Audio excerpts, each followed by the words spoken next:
Maths वाला डीसीजे आज आपके लिए मॉक टेस्ट पेपर नंबर 7। कौन सी क्लास के लिए? 11th क्लास के लिए। ये 11th क्लास की नहीं है, अभी तो आपकी लाइफ को चेंज करने वाले क्वेश्चंस हैं। आप अपनी कॉपी में नोट करके इन क्वेश्चनों को सॉल्व करिए। मजाक में आपका ये पेपर पूरा होगा और आपकी लाइफ चेंज होगी। बच्चों करके देखिए, आपकी लाइफ चेंज होगी। ये 11th क्लास के साथ साथ ऑल इंडिया के जितने भी कंपटीशन हैं उसके अंदर भी इसके क्वेश्चंस आपके पास आते हैं, चाहे वो सेकंड ग्रेड हो, चाहे वो एनडी हो, चाहे वो आगे चाहे जीमेंस हो, एडवांस हो, है ना। सभी के लिए सबसे इंपॉर्टेंट क्वेश्चंस हैं। तो mock test paper number 7 11th class all board NDA JEE Mains and सोन सभी कंपटीशन के लिए सबसे इंपॉर्टेंट क्वेश्चंस आपके लिए हैं। नेक्स्ट अब देखिए क्वेश्चन नंबर फर्स्ट है show Venn diagram arrays. Arrays को वेन डायग्राम से शो करिए। पहले आप अपनी कॉपी में नोट करते हुए चलिए। क्वेश्चन नंबर 2 और आपके आंसर भी देना चालू कर दीजिए। कोस -405 डिग्री की वैल्यू क्या होगी ये आपको बताना है इसके अंदर। इसके साथ साथ आपको इसके अंदर बताना है क्या कोस। क्वेश्चन नंबर 3 आपके पास है जेड बराबर 3 + 4 iota upon 2 - 5 iota find mod Z. बताइए मोड जेड कितना होगा। क्वेश्चन नंबर 4 है इफ वर्ड्स नंबर क्या है NUMBER then right total number of arrangement. अगर आप इसको अरेंजमेंट करेंगे कितने टाइप से आप इसको अरेंजमेंट कर सकते हैं। क्वेश्चन नंबर 5 है कन्वर्ट इन फैक्टोरियल। फैक्टोरियल में कन्वर्ट करना है किसको? 3 × 6 × 9 × 12 × 15 × 18 × 21 इसको कन्वर्ट करिए फैक्टोरियल के अंदर। फैक्टोरियल में कैसे कन्वर्ट करते हैं ये आपको करना है, ठीक है। क्वेश्चन नंबर 6 आपको दे रखा है find sum of infinite terms. Infinite terms का सम क्या होगा? 1/3 1/3 का स्क्वायर 1/3 का क्यूब 1/3 की power 4 and so on. Infinite terms का सम फाइंड आउट करना है। क्वेश्चन नंबर 7 है find distance between point 32 and line 4x + 5y - 6 = 0। बताइए इनके बीच की डिस्टेंस कितनी होगी जो कि परपेंडिकुलर होती है, वो आपको बताना है। क्वेश्चन नंबर 8 है if a = ab b = xy find a cross b। बताइए a क्रॉस b क्या होगा, जिसको कहते हैं अपन ऑर्डर पेयर। ये ऑर्डर पेयर आपके पास आ गए। क्वेश्चन नंबर 9 है if centre 2 3 and radius of circle is 6 है राइट इक्वेशन। बताओ उस सर्किल अर्थात उस वृत्त का समीकरण क्या होगा जिसका सेंटर 2 3 है और रेडियस 6 है। तो ये आपको सर्किल का इक्वेशन बताना है। Question number 10 if 2a + b + c की पावर 10 है। इनको लेकर अगर अपन एक्सपेंड करते हैं तो एक्सपेंड करने में टोटल टर्म्स कितने होंगे ये अपने को बताना है। ये बात आपके पास है। तो देखिए ये 10 क्वेश्चन आपने नोट किए होंगे। अब इनके सबके आंसर आपको बता रहा हूँ, तो आप अपनी कॉपी में आंसर भी नोट करेंगे। तो देखिए एरेज, जब आप इसका एरेज का वेन डायग्राम बनाएंगे पहले आप बॉक्स बनाइए। बॉक्स के अंदर सर्किल ए बनाइए। ये हो गया सेट ए। एरेज का मतलब हो गया ए के बाहर का। ये आपके पास ऑप्शन के अंदर भी आते हैं और थ्योरेटिकल सवाल भी आते हैं। ये हो गए एरेज आपके पास। क्वेश्चन नंबर फाइंड वैल्यू कोस -405 डिग्री। आपको पता कोस -थीटा है, कोस थीटा होगा, कोस 405 हो गया। कोस 405 को अपन लिख सकते हैं 360 + 45 डिग्री जो कि फर्स्ट क्वाड्रेंट में गया।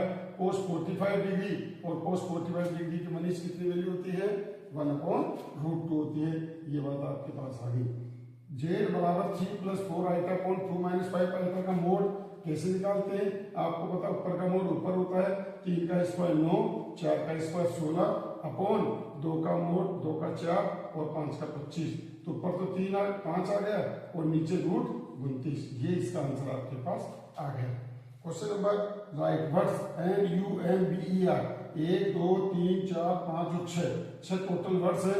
फैक्टोरियल 6 टाइप से अपन अरेंजमेंट कर सकते हैं और फैक्टोरियल 6 का मतलब 720 टाइप से अपन इसके नाम को बिगाड़ सकते हैं। क्वेश्चन नंबर आपके पास 5 है कन्वर्ट करना है फैक्टोरियल में। पता आपको 3 6 9 1 2 3 4 5 6 7। इसका मतलब 3 की पावर 7 तो 1 हो गया। 1 × 2 × 3 × 4 × 5 × 6 × 7। इसका मतलब 3 की पावर 7 × फैक्टोरियल 7। ये हो गया कन्वर्ट करना फैक्टोरियल के अंदर। तो किसी भी नंबर्स को अपन इस टाइप से फैक्टोरियल में कन्वर्ट कर सकते हैं। चलिएगा क्वेश्चन नंबर आपके पास 6 है find sum of the infinite terms. Infinite terms का सम कैसे फाइंड आउट करेंगे, अब ये देखिए आप इसके अंदर कैसे। आपको पता है इनफाइनाइट क्रम में a बराबर 1/3 है और r बराबर 1/3, s इनफाइनाइट बराबर a/1 - r। It means 1/3 upon 1 minus 1/3, 1/3 into 3/2, तो 1/2 इसका आंसर आ गया। तो इस तरह से इनफाइनाइट क्रम्स का सम अपन फॉर्मूला लगाते हैं। तो बच्चों ये बात आपको आनी चाहिए। ये था क्वेश्चन नंबर आपके पास 6 का। अब देखिए क्वेश्चन नंबर 7। क्वेश्चन नंबर 7 का आंसर आपके पास क्या है, इससे इसकी डिस्टेंस पता है, ये लाइन है, इस पॉइंट 3 और 2 से इसकी परपेंडिकुलर डिस्टेंस अपने को फाइंड आउट करनी है। तो डिस्टेंस d बराबर क्या हो गया, 4 की 12, 2 को यहाँ रखिए 10, माइनस का 6 अपॉन रूट 4 का स्क्वायर 16, 5 का स्क्वायर 25, 4 16, क्यों 10 में 6 गए 4, 16 अपॉन रूट 6 5 11 41, ये इसकी डिस्टेंस आ गई आपके पास इस पॉइंट से इस लाइन के ऊपर डिस्टेंस। चलिए next question a cross b। a cross b में पता आपको फर्स्ट ऑल एलिमेंट a का होना चाहिए और b का होना चाहिए। तो क्या है ax ay कोमा है ना, और bx और by, ये बात आपके पास आ गई। क्वेश्चन नंबर आपके पास है if find the circle equation of the circle. Circle का इक्वेशन फाइंड आउट करना है, जबकि आपको रेडियस दे रखी है। तो रेडियस दे रखी है तो सर्किल का इक्वेशन क्या होगा बता सकते हो आप। सेंटर x माइनस 2 का होल स्क्वायर, y माइनस 3 का होल स्क्वायर बराबर 6 का स्क्वायर 36, ये हो गया सर्किल का इक्वेशन।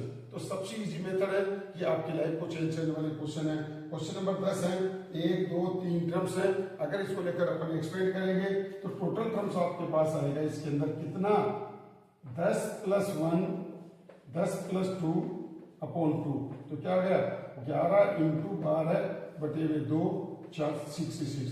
ये टर्म्स टोटल अगर आप इसको एक्सपेंड करते हैं बाइनोमियल थ्योरम से, द्विपद प्रमेय से प्रसार करते हैं, तो टोटल टर्म्स आपके पास 66 आएंगे। तो इस तरह से इन सभी क्वेश्चंस को अपनी कॉपी में लिखकर प्रत्येक का आंसर लिखते हैं, फिर देखो आपकी लाइफ कितनी अच्छी बनती है। बच्चों आप ज्यादा से ज्यादा करिए, और जितने भी ऑल इंडिया के कंपटीशन है, जो भी आपके साथी लोग हैं, फ्रेंड्स हैं, उन सबको बताइए, ताकि आपकी लाइफ भी चेंज हो और उनकी भी चेंज हो। तो आपकी लाइफ का मजा आपको लाएगा और उनकी दुआ भी आपको मिलती रहेगी। तो